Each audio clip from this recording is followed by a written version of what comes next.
धोखा दिहलू प्यार में जाए सनम तू खाके कसम धोखा दिहलू प्यार में तोहरे पगहे दिलवा दीवाना तोहरे पगहे दिलवा दीवाना मरलू ऐसन ठोकर के लौके ना संसार में जाए सनम तू खाके कसम धोखा दिहलू प्यार में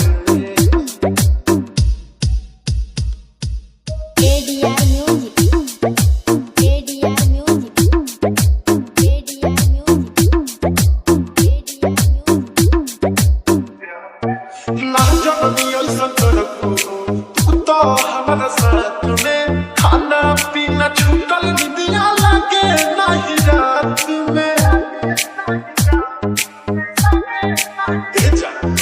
ना जननी ऐसन करबू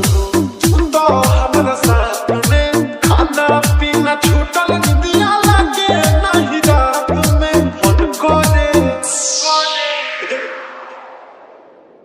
मन करे कि मर जाई रही ना संसार में जाए सनम तू खाके कसम धोखा दिहलू प्यार में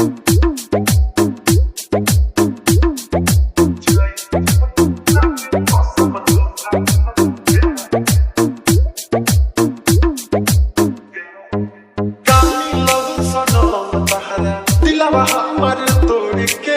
हम ना जननी चल जाइबू हो बीच बगिया में छोड़ के कामी लहू सनम बहारा दिलवा हमर तोड़ के हम ना जननी चल जाइबू हो बीच बगिया में छोड़ के दीवाना सुना